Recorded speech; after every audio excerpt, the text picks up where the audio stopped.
I stood in front of my tiny studio apartment mirror, adjusting the intentionally cheap sweater I'd bought from Target.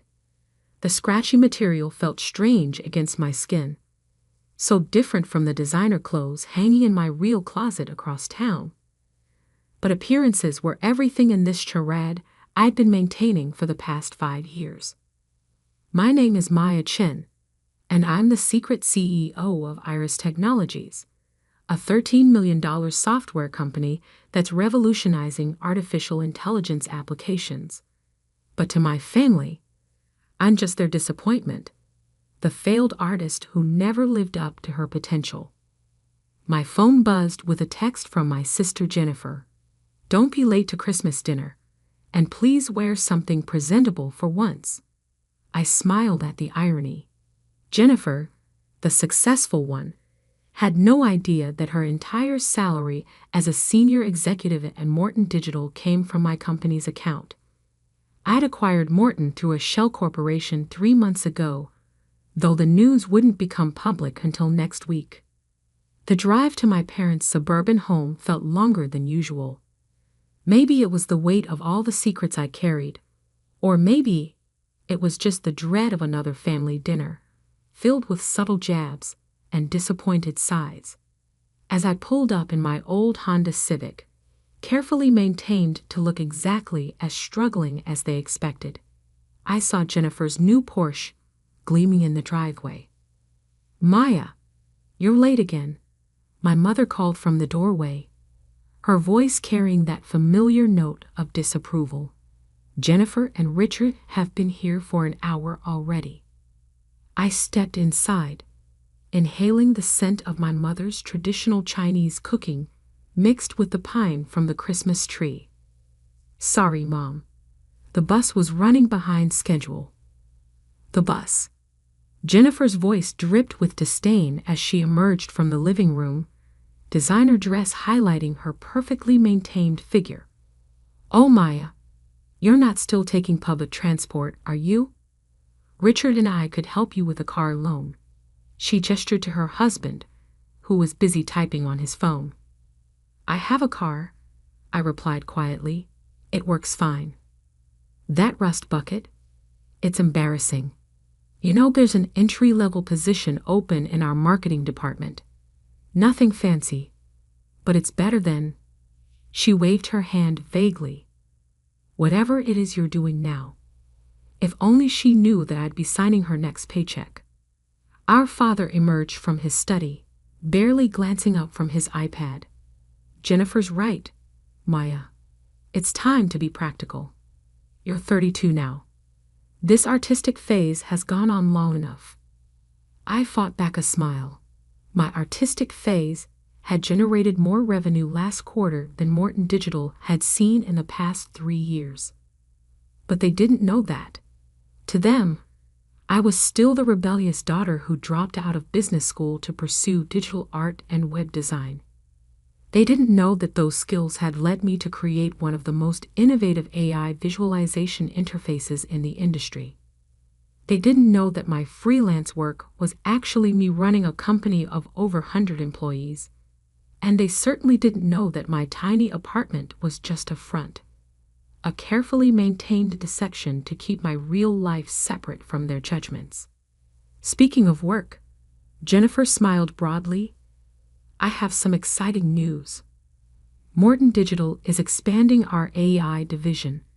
I've been promoted to Executive Vice President of Operations." My mother clapped in delight.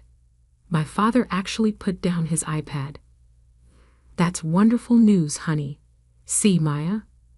That's what happens when you apply yourself properly." I nodded, congratulating my sister while silently reviewing the reorganization plans I'd approved last week. Jennifer's promotion would last exactly 17 days before the merger announcement. Then she'd learn what it really meant to work in AI development. "And that's not all," Jennifer continued, practically glowing. "Richard and I are looking at houses in Oakwood Heights. You know, where all the CEOs live." I did know. I just bought a house there myself, though under my company's name. "That's great," I said softly. I'm happy for you. Oh, don't look so sad, little sister. Jennifer reached over to pat my hand condescendingly. I'm sure your art will work out eventually. Not everyone can be successful in business. Someone has to make things pretty, right? My father shook his head. I still don't understand why you left business school, Maya. You had such potential. Now look at your sister, executive vice president, and you're still living in that tiny apartment, doing freelance work. Actually, I said, feeling a slight spark of defiance, I've been working on some interesting projects lately. There's this new AI visualization system. Please, Jennifer interrupted, rolling her eyes. Leave the real tech talk to the professionals. Making websites for local shops isn't exactly cutting-edge AI development. If she only knew that the revolutionary AI system her team was so excited about implementing was actually my design. I'd sold it to Morton through one of my subsidiaries, knowing they'd jump at the chance to catch up with their competitors. Dinner proceeded as it always did. Jennifer dominated the conversation with stories about her corporate successes. Richard occasionally grunted in agreement while checking his phone. My parents beamed with pride at their successful daughter while shooting concerned glances my way. I pushed my food around the plate, thinking about the merger announcement that would change everything. Part of me wanted to stand up right then and reveal the truth. Imagine their faces if they knew that the failed artist they'd been looking down on for years was actually one of the most successful tech entrepreneurs in the city. But I stayed quiet, just as I had for the past 5 years, because the truth was, their dismissal of my choices had given me something precious. Freedom. Freedom to build something on my own terms, without their expectations or interference. Freedom to prove to myself, not to them, that I could succeed. After dinner, as Jennifer showed off pictures of her new Porsche, my phone buzzed with a message from my actual office. The merger documents were ready for final review.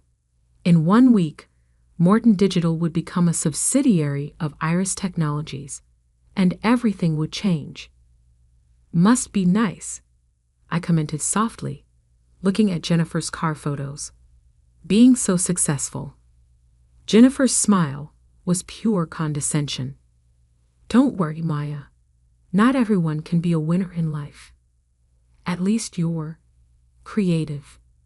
I excused myself early, claiming a freelance deadline. As I drove my carefully maintained old Honda away from their house, I couldn't help but laugh. In exactly 7 days, they would all learn just how creative I could be.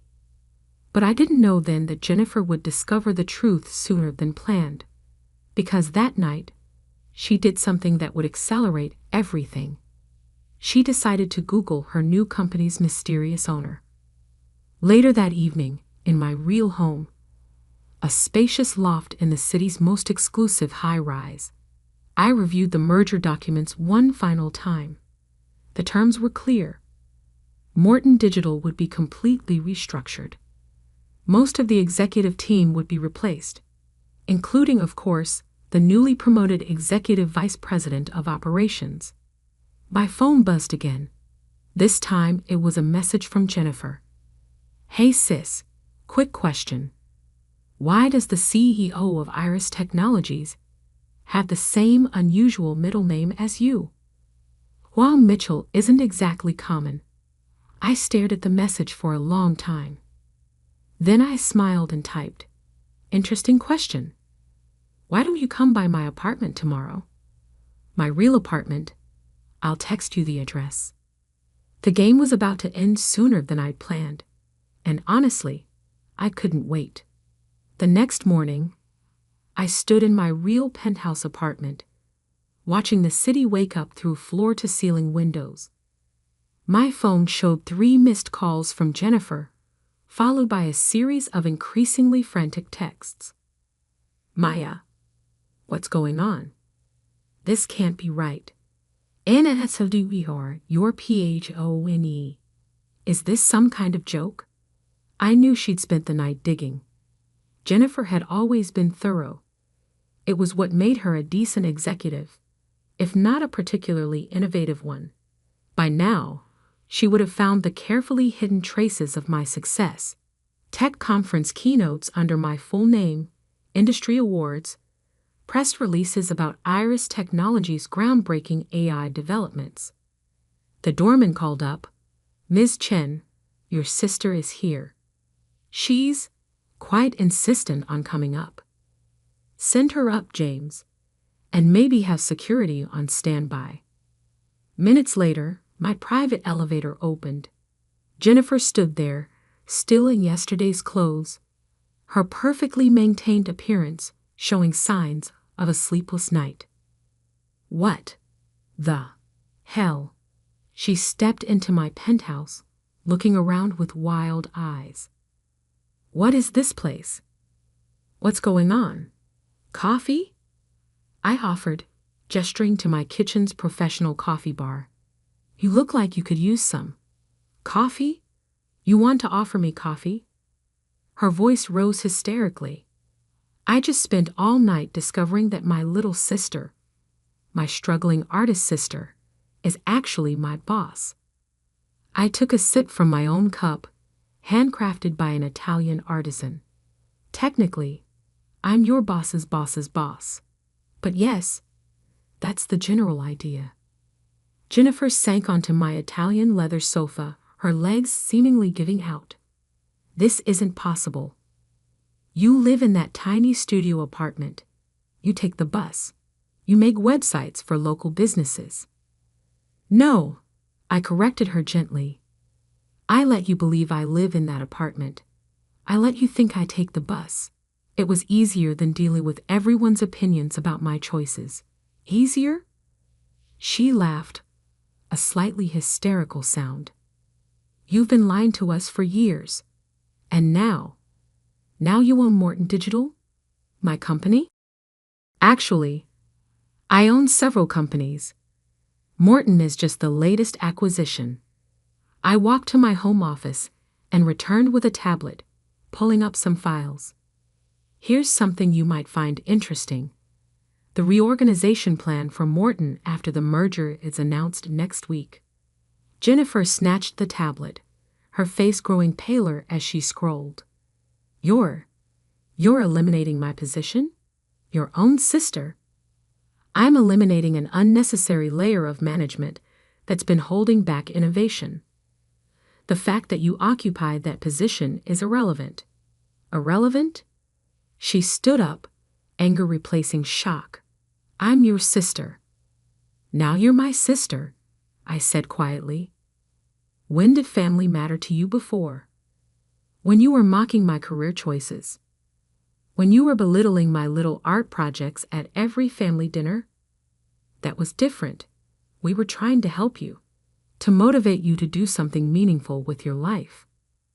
I walked to my office wall, where a series of patents hung in simple frames. You mean something meaningful like developing an AI visualization system that's revolutionizing everything from medical imaging to climate modeling? Something like building a company valued at over $13 million?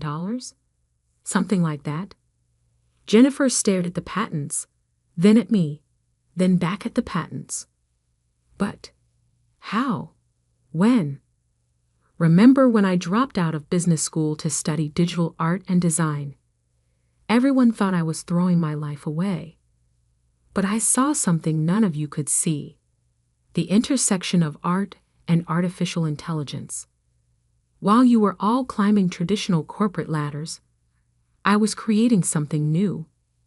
And you never told us? Never told me. Would you have listened? I asked softly. Or would you have tried to take control, to make it fit your vision of success, just like you've always done? Jennifer sank back onto the sofa, deflated.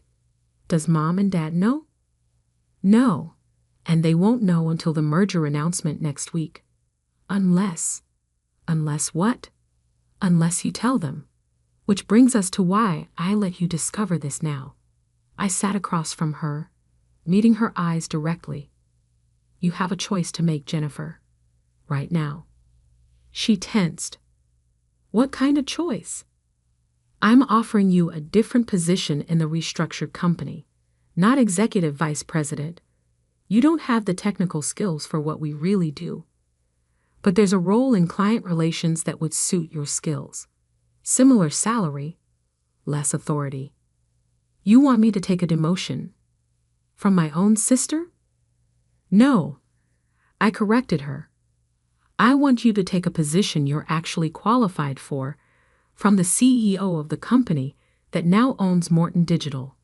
The fact that I'm your sister is, as I said, irrelevant. Jennifer stood up and walked to the windows, staring out at the city. I could almost see the calculations running behind her eyes. Pride versus practicality, anger versus opportunity.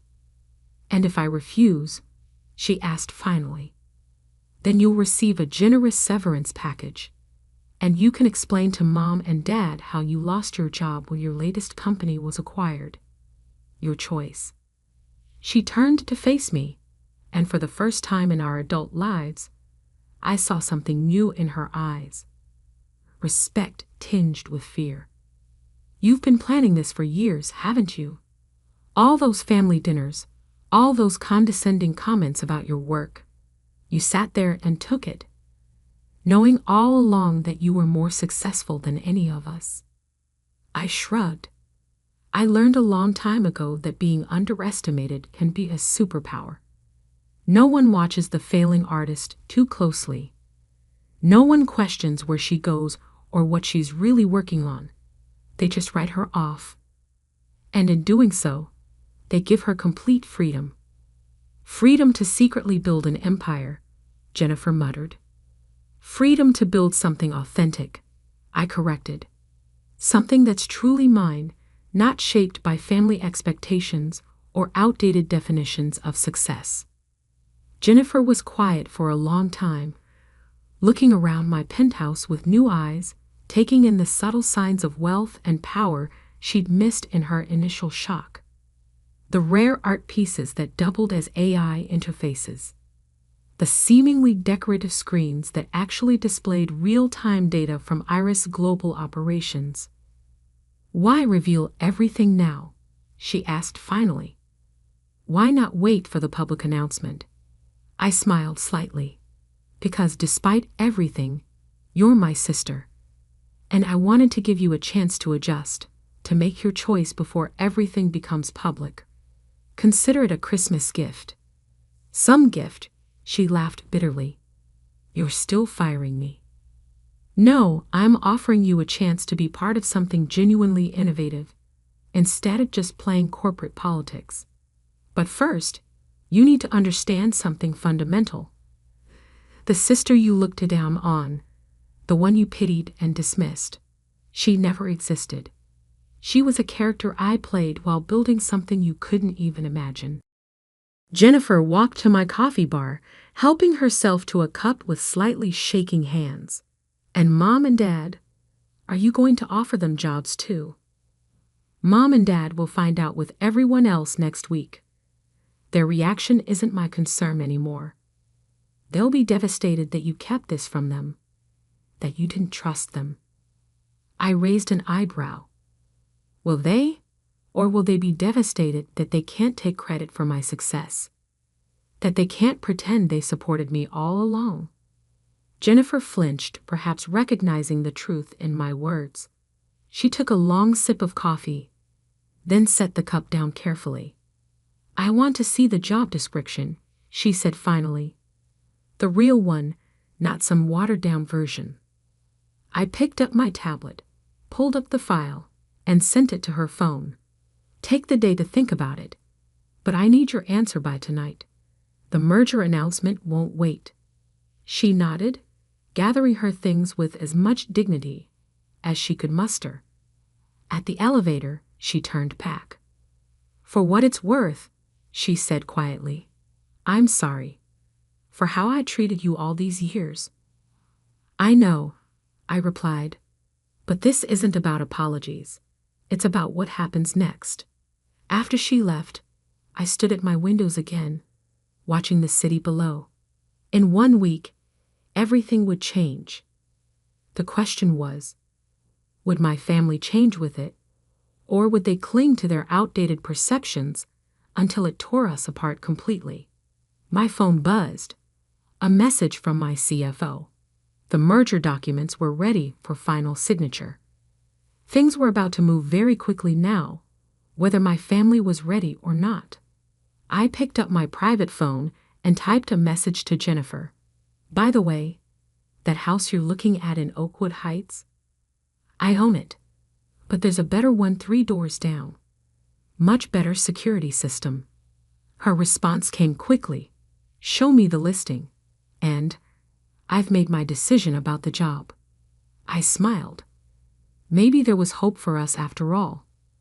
The week before the merger announcement felt like walking through a dream.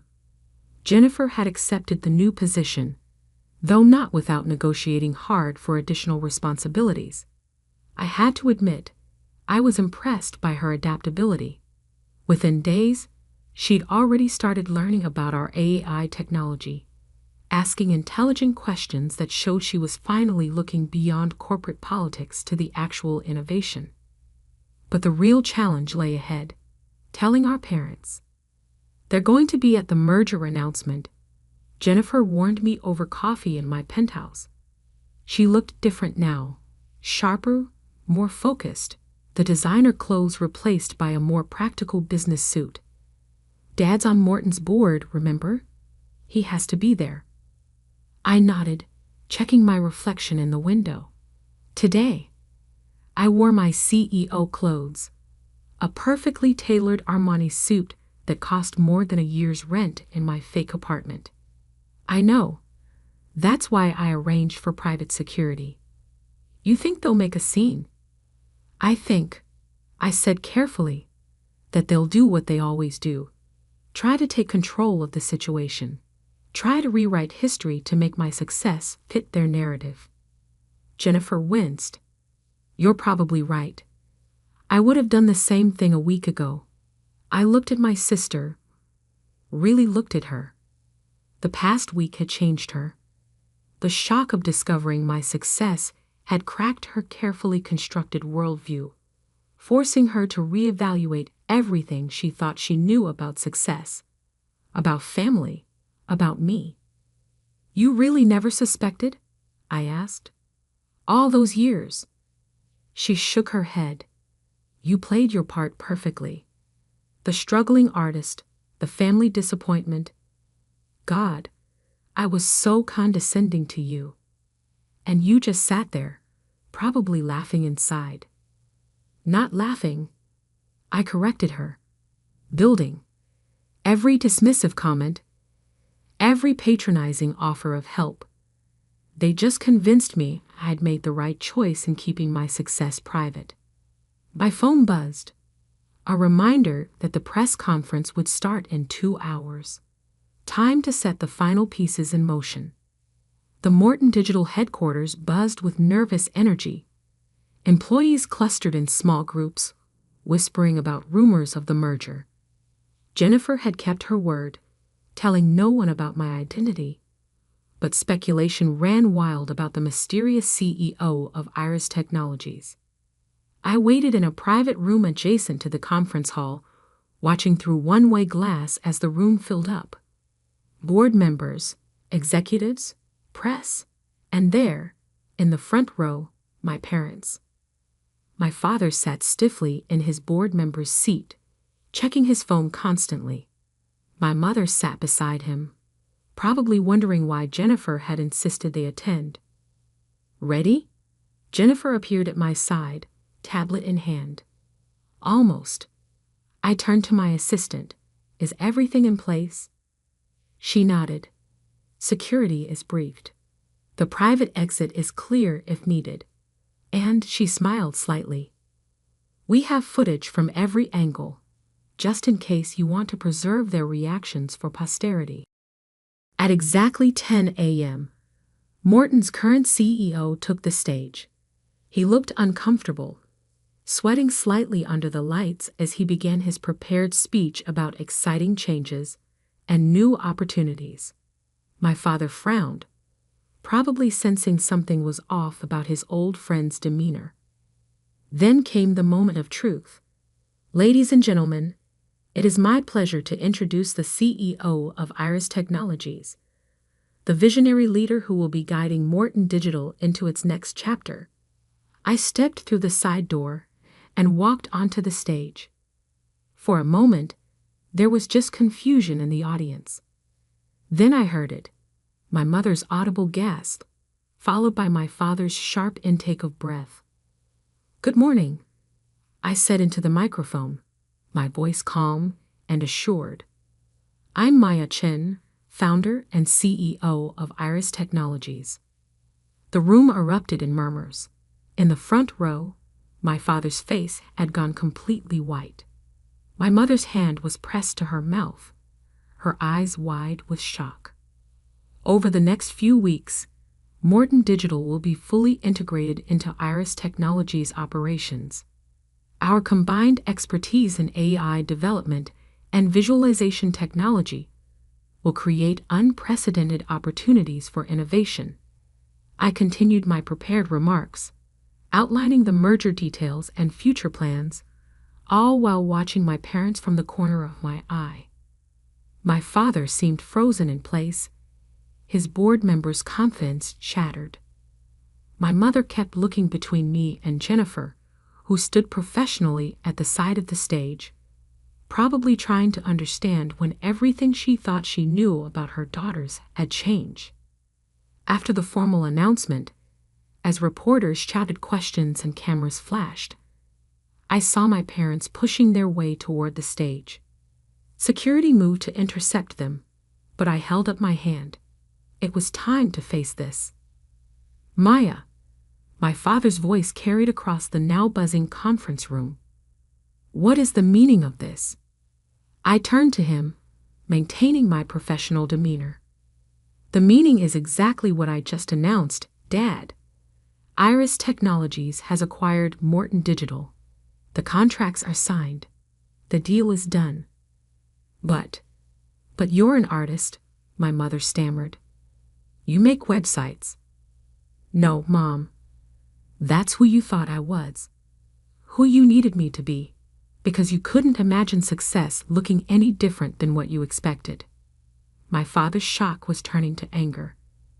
"How dare you go behind our backs, making secret deals, buying companies out from under us? This isn't how family behaves." "Family?" I laughed softly. "Was it family behavior when you dismissed every choice I made? When you treated me like a failure because I didn't follow your prescribed path to success? We were trying to help you." My mother protested. "We just wanted what was best." "What was best for me?" I cut her off. "Or what was best for your image of what a successful daughter should be?" Security was moving closer, responding to the rising tensions. Reporters were watching eagerly, sensing drama beyond the usual corporate merger. "Mr. Chen," my assistant intervened smoothly, "perhaps we could continue this discussion in private? The press is very interested in your daughter's success story." That got through to him. Image, appearance, the things that had always mattered most.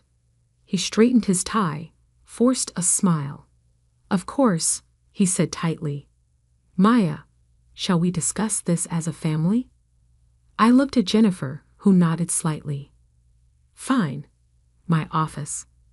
1 hour." As security escorted them out, I heard my mother saying to my father, "But how did we not know? All this time."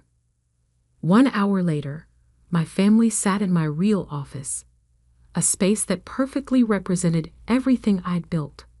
Floor-to-ceiling windows overlooked the city. Holographic displays showed real-time data from Iris Global Operations. The patents on the wall told the story of innovation that had nothing to do with their expectations. "Why?" my father asked finally. Why the deception? Why not tell us what you were building? Because you would have tried to control it. I said simply, to shape it into your vision of success. I needed the freedom to build something authentic. By lying to us? My mother's voice shook. Pretending to be struggling while you were. Allah was becoming more successful than you could imagine. I finished for her.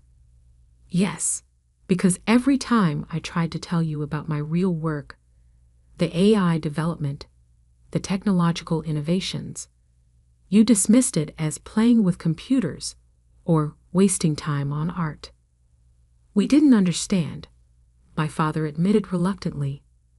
We thought. You thought success only looked one way, Jennifer interrupted.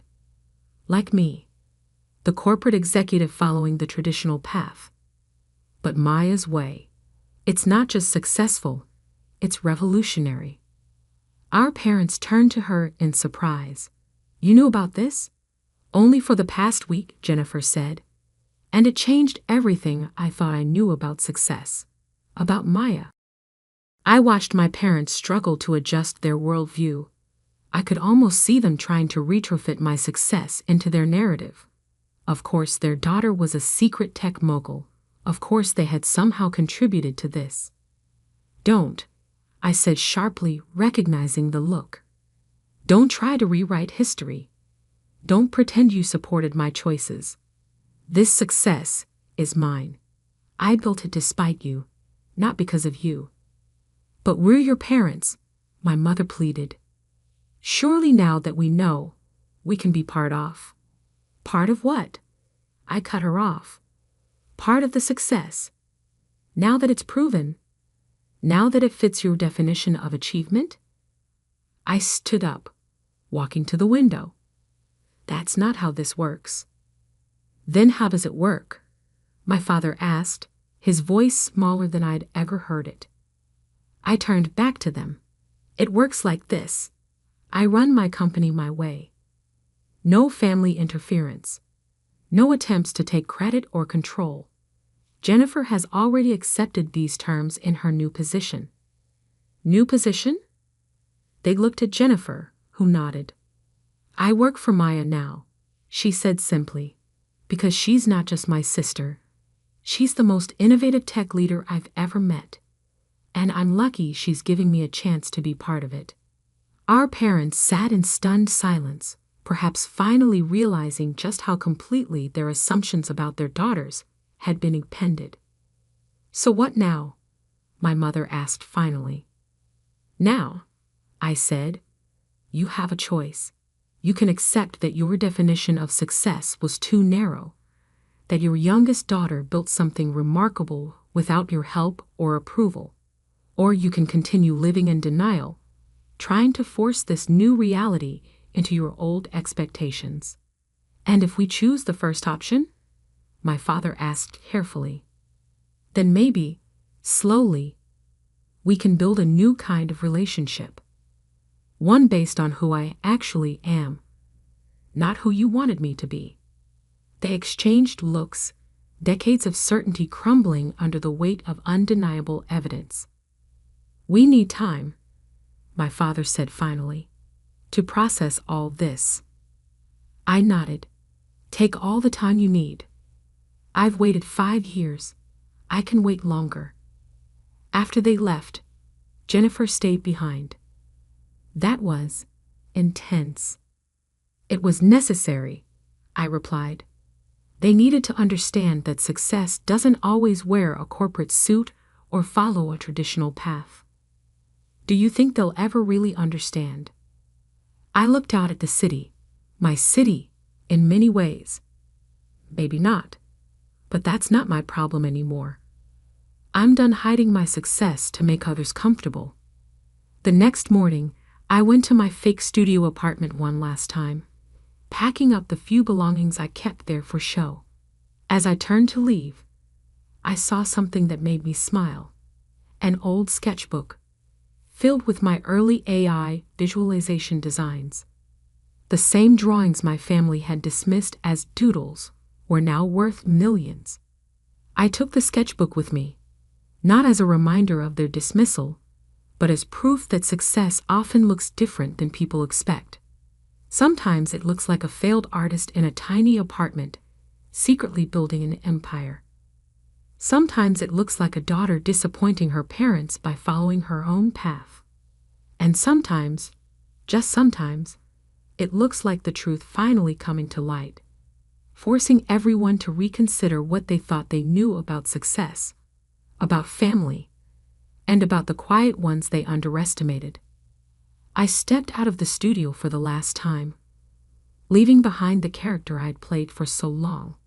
It was time to be fully, unapologetically myself, the artist who reimagined AI, the dropout who revolutionized tech, the disappointment who built an empire. After all, the best revenge isn't proving others wrong. It's proving yourself right. I adjusted my simple black dress in the mirror of my penthouse apartment, deliberately choosing the plainest outfit in my closet. The standard issue MacBook I'd bought specifically for family visits sat on my desk, its screen displaying a few basic digital art pieces. Nothing too impressive, nothing that would hint at the empire I'd built. The invitation to the Morrison family reunion sat on my kitchen counter, its gold embossing catching the morning light. Hosted, as always, at my sister Diana's mansion in the Hamptons. Join us for a celebration of family success, the card proclaimed, making me wonder if they'd ever celebrate any of mine. My phone buzzed, a message from my CFO about our latest acquisition. Contracts are ready, Maya. Morrison Tech's board just approved the sale. They have no idea Dreamscape Animation Studios is the buyer. I smiled, tucking the phone into my purse. 10 years of carefully hiding my success was about to pay off in the most satisfying way possible. The drive to the Hamptons gave me time to reflect on how I'd gotten here. Growing up in the Morrison family meant one thing: business was everything. My father, James Morrison, had built Morrison Tech from the ground up, turning it into a respected name in enterprise software. My sister Diana had followed perfectly in his footsteps, getting her MBA from Harvard and rising through the company ranks. And then there was me, the disappointment, the daughter who spent her time diddling in notebooks instead of studying business strategies. Art isn't a career, Maya, my father would say, his voice heavy with disapproval. It's a hobby at best, a distraction at worst. I remember the day I told them I was majoring in animation at art school instead of accepting my place at Wharton. The silence in our dining room was deafening. "You're throwing your life away," Diana had said, while our mother quietly dabbed at her eyes with a napkin, as if I'd just announced a terminal illness. What they didn't know, what I never told them, was that I'd also been taking night classes in business administration. While they thought I was wasting time at art school, I was actually building the foundation for something bigger than they could imagine. My first animated short film won a student competition. The prize wasn't much, $5,000 and some industry recognition, but it was enough to start.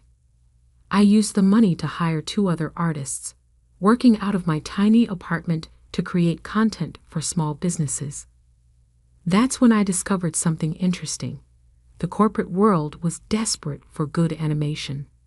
Training videos, marketing materials, product demonstrations. There was a huge market for high-quality digital content, and very few studios that could deliver it professionally. Within 2 years, my little team had grown to 15 people. We incorporated as Dreamscape Animation Studios, with me using my middle name, Phoenix, on all the paperwork. Maya Phoenix, not Maya Morrison, became the name behind what would grow into one of the most innovative animation studios in the country. The family never knew, of course. To them, I was still just Maya, the struggling artist who occasionally sold a digital piece online or did freelance work for local businesses. Every time they asked about my career, I gave them just enough information to maintain the illusion. Diana's mansion came into view, its manicured lawns and perfect landscaping exactly what you'd expect from someone who measured success in square footage. Cars lined the circular driveway, all luxury brands, all making my deliberately modest Honda Civic look even more out of place. I parked at the far end of the drive, taking a moment to check my reflection again. I'd left my designer clothes at home, worn minimal makeup, kept my hair simple. Everything about my appearance had been carefully curated to maintain the image my family had of me. The struggling artist, the family disappointment. Maya. My mother's voice carried across the driveway as I approached the house. We were starting to wonder if you'd make it. I returned her air kiss, noting how her eyes quickly scanned my outfit, probably calculating its cost and finding it appropriately underwhelming. Traffic, I explained, following her into the house, and I had to finish a commission. Oh, someone actually paid for your drawings? The pause before drawings was subtle but deliberate. If she only knew that just yesterday, I'd signed off on a $50 million contract with a major tech company for a series of animated training programs. Instead, I smiled sheepishly. Just a small business website. Nothing exciting. The house was exactly as I remembered it from previous gatherings. Ostentatiously decorated, designed to showcase the Morrison family's success. Photos lined the walls. Diana at her Harvard graduation, Diana with the Morrison Tech Board, Diana on the cover of Business Weekly. The single photo of me was from high school, before I'd disappointed everyone by choosing art over business. The great room was already full of relatives when we entered. Conversations about stocks, mergers, and market trends filled the air. My cousin James was holding court near the fireplace, talking about his hedge fund's latest acquisition. Aunt Patricia was showing off photos of her son's new startup. And there, in the center of it all, was Diana, perfectly coiffed in what I recognized as a $12,000 Oscar de la Renta dress.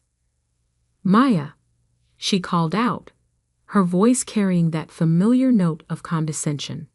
I'm so glad you could take time away from your art to join us. She embraced me briefly, careful not to wrinkle her dress. You look, she paused, searching for a diplomatic word, comfortable. Thanks, I said, pulling at my target dress self-consciously, playing the part she expected. Your dress is beautiful. Oscar de la Renta, she confirmed, smoothing the fabric. A little celebration for closing our latest acquisition. Morrison Tech just bought out our biggest competitor in the enterprise software space. I bit back a smile.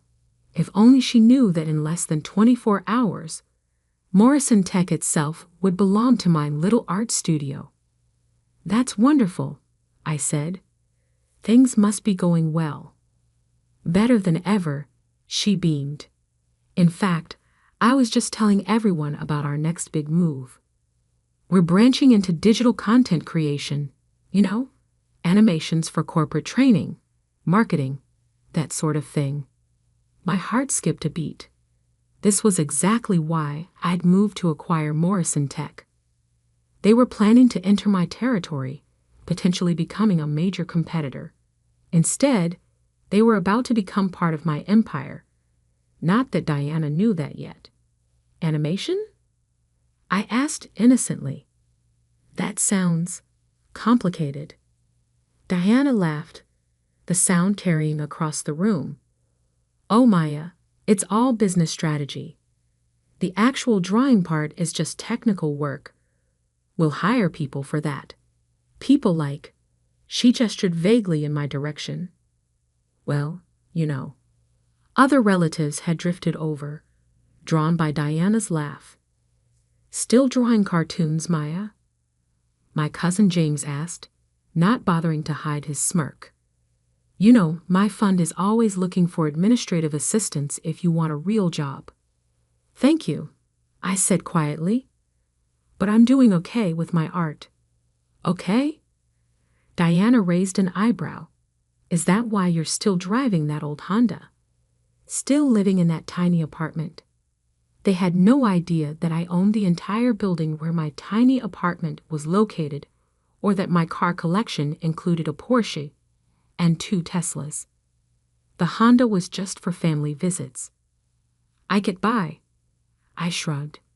"Not everyone needs a mansion." "Getting by isn't the same as succeeding." My father's voice came from behind me. I turned to find him watching me with that familiar look of disappointment. "Diana's latest deal is worth more than you'll probably make in your entire life drawing pictures." I felt a flash of anger but pushed it down. In less than a day, they would all learn just how wrong they were. The contracts were signed, the press release written. By this time tomorrow, Maya Phoenix would be revealed as the CEO of Dreamscape Animation Studios and the new owner of Morrison Tech. But for now, I just smiled and excused myself to get a drink. Let them have their moment of superiority. Let them believe what they'd always believed about me. After all, revenge is an art form too. The family reunion dragged on into evening, each hour bringing a new opportunity for my relatives to remind me of my perceived failures. I kept checking my phone, watching as messages from my executive team confirmed that everything was in place for tomorrow's announcement. Press release approved by legal. New York Times exclusive secured. Board transition documents ready for signing. I was standing by the floor-to-ceiling windows, watching the sunset over Diana's perfectly manicured garden. When my father approached, he held a glass of his favorite scotch, the same brand I had a case of in my office, though he didn't know that.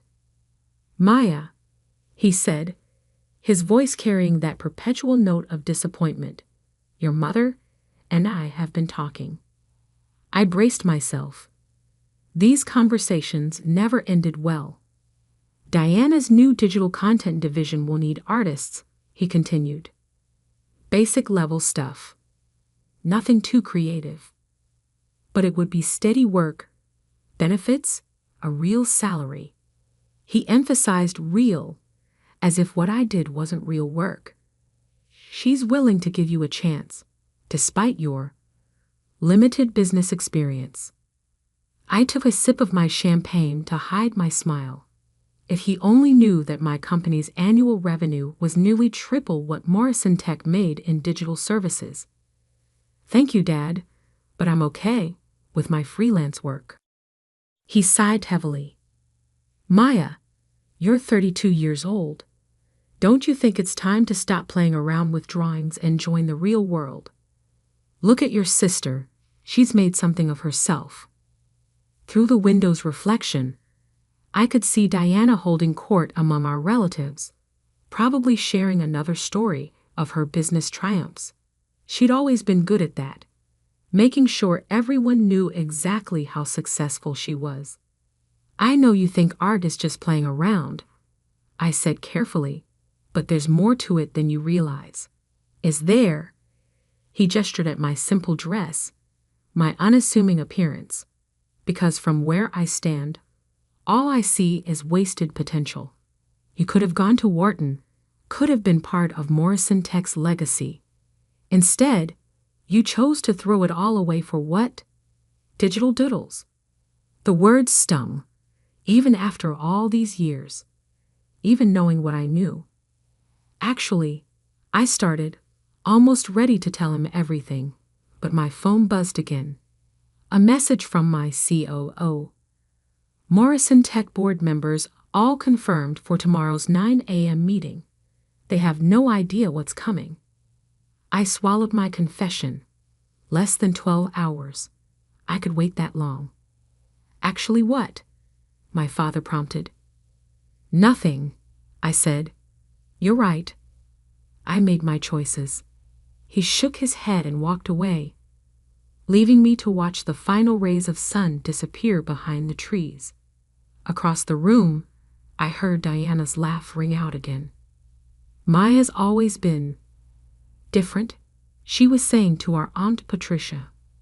Some people just aren't cut out for real success. At least she's finally accepting the hand up we're offering. I checked my watch. 7:30 p.m. In less than 14 hours, everything would change. The rest of the evening passed in a blur of subtle jabs and condescending offers of help. Cousin James offered to teach me basic business accounting. Aunt Patricia suggested her daughter could help me build a proper website for my little art business.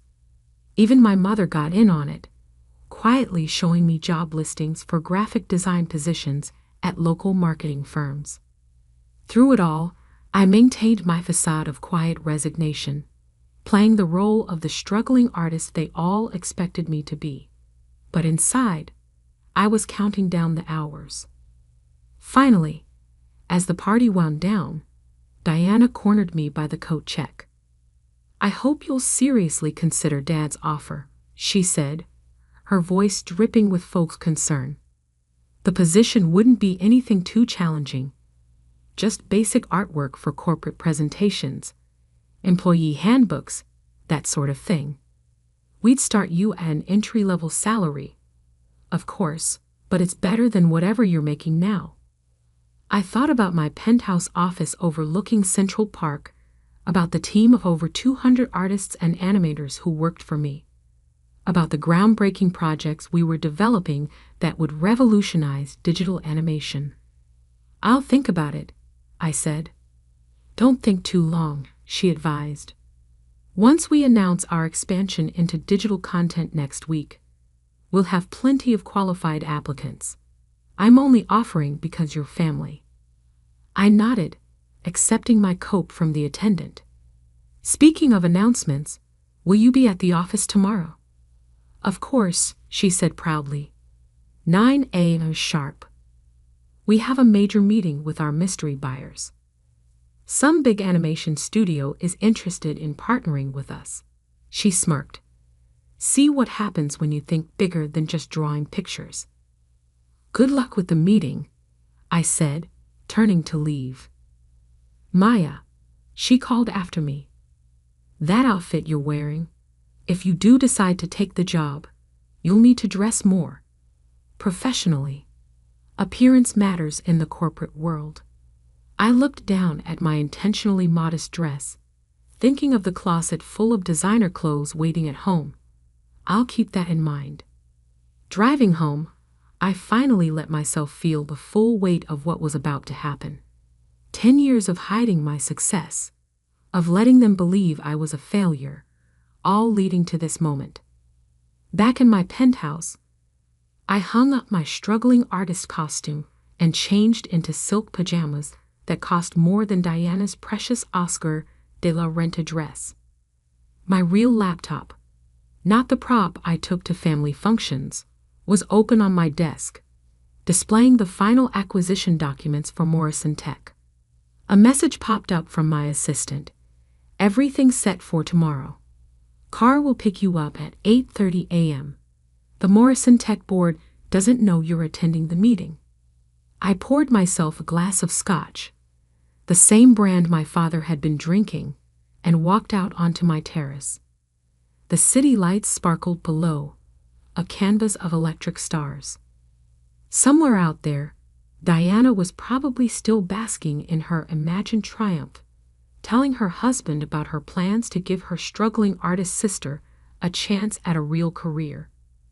My phone rang, the private line only my executive team had access to. It was Marcus, my COO. Maya, he said when I answered, just wanted to confirm you're ready for tomorrow. Once we make the announcement, everything changes. Your family?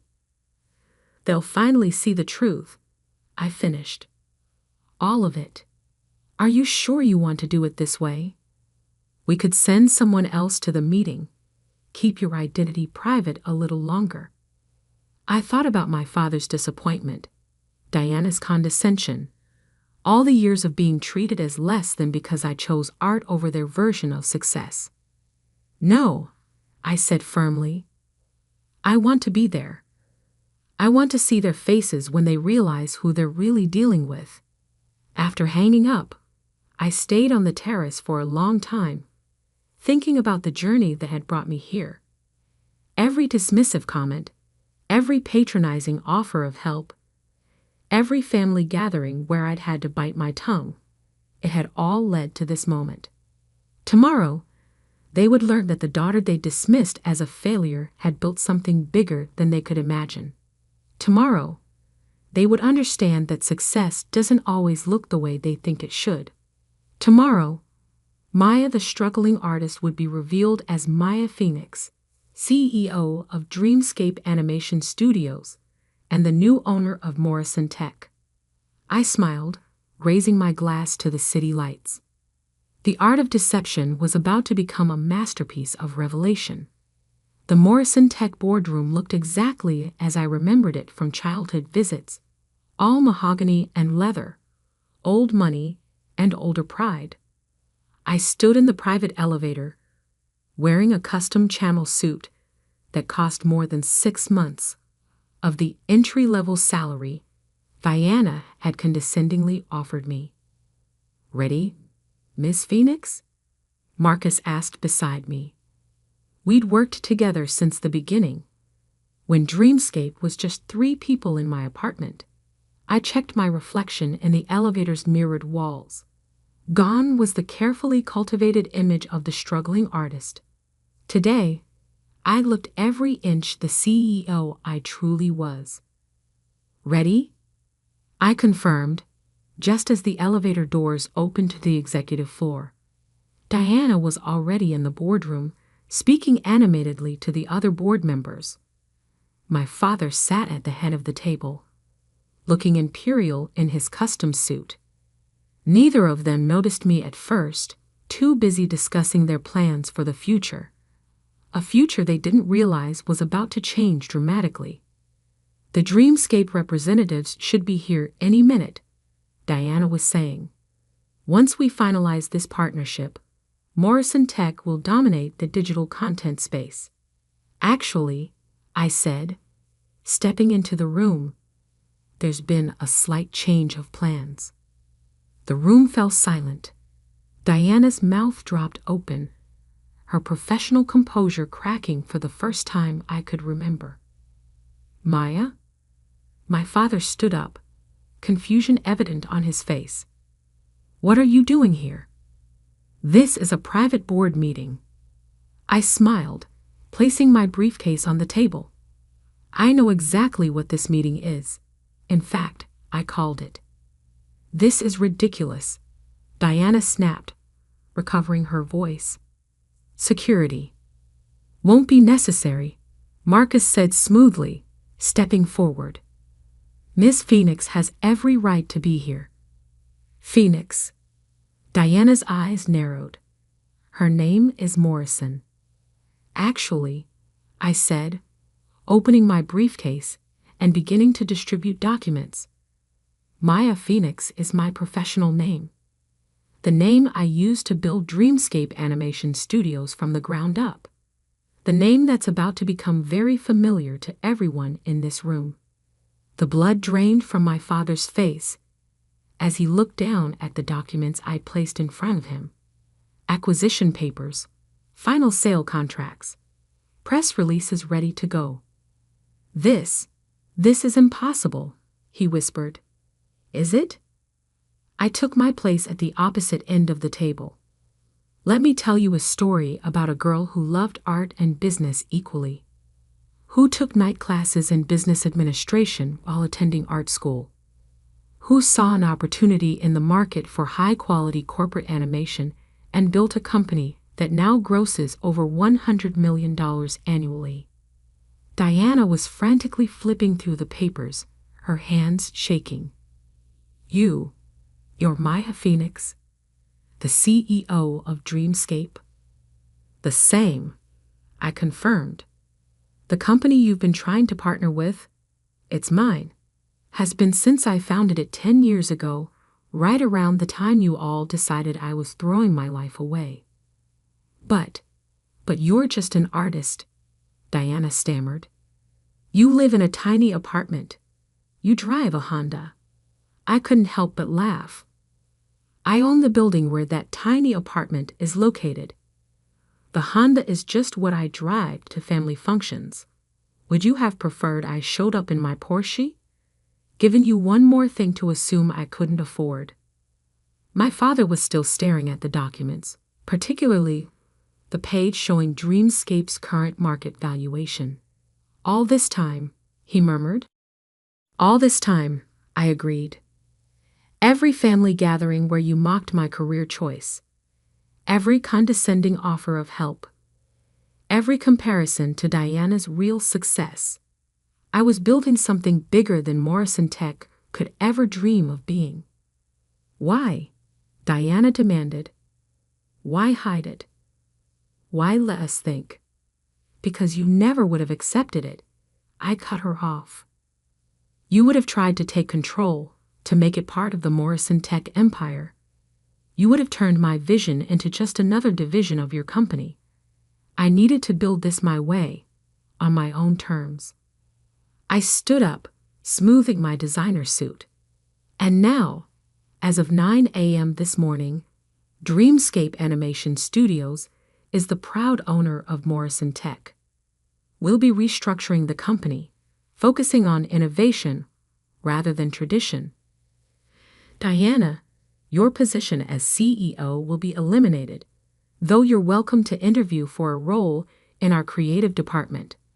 Father, you'll be transitioned to an advisory role until your retirement next month. The silence in the room was absolute. Even the other board members, who usually deferred to my father in everything, sat in stunned silence. You can't do this, Diana finally whispered. Actually, I can and I have. The board approved the sale last week, though they didn't know I was the buyer. The contracts are signed. The press release goes out in... I checked my watch. Approximately 10 minutes. As if on cue, my phone buzzed. The New York Times exclusive was live. Art meets tech. Dreamscape Animation Studios acquires Morrison Tech in surprise deal. CEO Maya Phoenix reveals plans for digital innovation. I turned my phone around, showing them the headline. By the way, Diana, about that entry-level position you offered me yesterday, I'll have to decline. I'm afraid I'm overqualified. The next hour was a blur of legal formalities, shell-shocked board members signing transition documents, and my father sitting in stunned silence at the head of the table that was no longer his to command. As the board members filed out, leaving just my family, Diana finally found her voice again.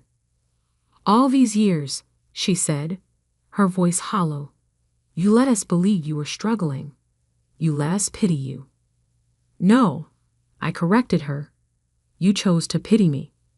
You chose to see what you expected to see. The failed artist, the family disappointment. You never once considered that I might be capable of more. My father stood up slowly, looking older than I had ever seen him. Maya, save it, I said, but not unkindly. I didn't do this for revenge. I did it because it was the right business decision. Dreamscape needs Morrison Tech's infrastructure to expand, and Morrison Tech needs our innovation to survive in the modern market. I gathered my things, preparing to leave. There will be a family dinner tonight at Le Bernardin to formally announce the merger. I trust you'll both be there. They nodded mutely. Good. Oh, and Diana? I paused at the door. To dress professionally. Appearance matters in the corporate world, after all.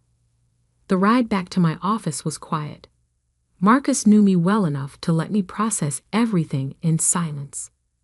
It wasn't until we were at my penthouse office, overlooking the city, that he spoke. "Feel good?" I looked out at the city, thinking about the path that had led me here. It feels right, like finally finishing a painting I've been working on for 10 years. My phone was flooding with messages. Relatives who had suddenly seen the news, who were just now discovering that the struggling artist they dismissed was actually one of the most successful CEOs in the digital media space. Cousin James, who had offered to teach me basic accounting, had already sent 3 messages asking if we could discuss potential synergies with his hedge fund. Aunt Patricia, who'd suggested her daughter help me build a website, was calling repeatedly. Even my mother had texted, "Why didn't you tell us?" I left them all unanswered.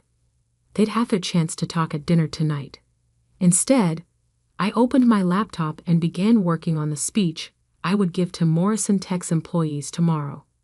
They needed to know that while leadership was changing, their jobs were secure, as long as they were willing to embrace innovation and creativity. A final message came through from Diana. "I need to understand. Please, can we talk before dinner?"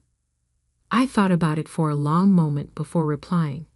"Come by my office, the real one. Top floor of the Phoenix building on 5th Avenue. The security desk will be expecting you."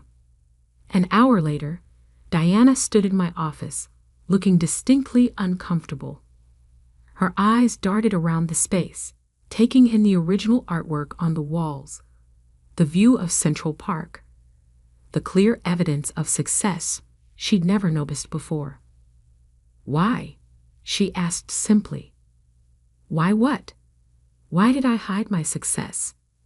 Why did I buy Morrison Tech? Why did I let you all believe I was a failure?" "All of it."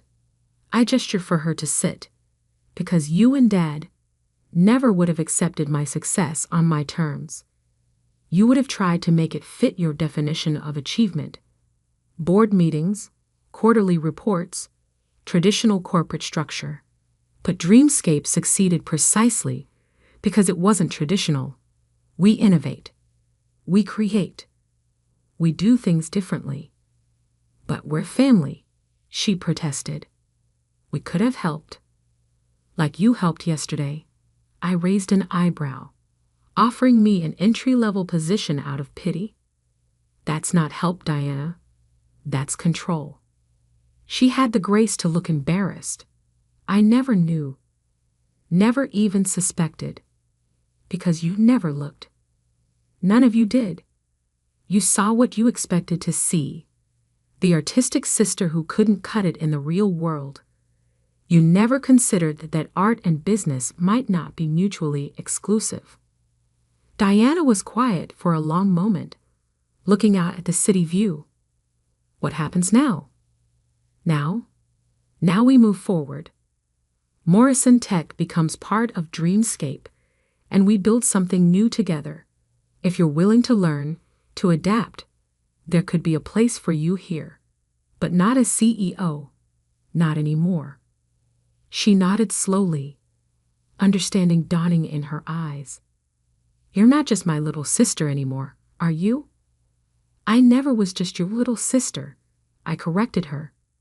"You just never saw who I really was." That evening, as I stood addressing our extended family at Le Bernardin, I saw something I'd never seen before in their eyes. Respect. Not pity, not condescension, but genuine respect. To new beginnings, I raised my glass, and to the art of success. Later that night, back in my penthouse, I opened my old sketchbook, the one I'd carried through art school, filled with the early concepts that would become Dreamscape's first projects. On the final page, I'd written a quote that had guided me through all these years. "The greatest art lies in hiding your mastery until the perfect moment of revelation." I smiled, closing the book, My masterpiece was finally complete.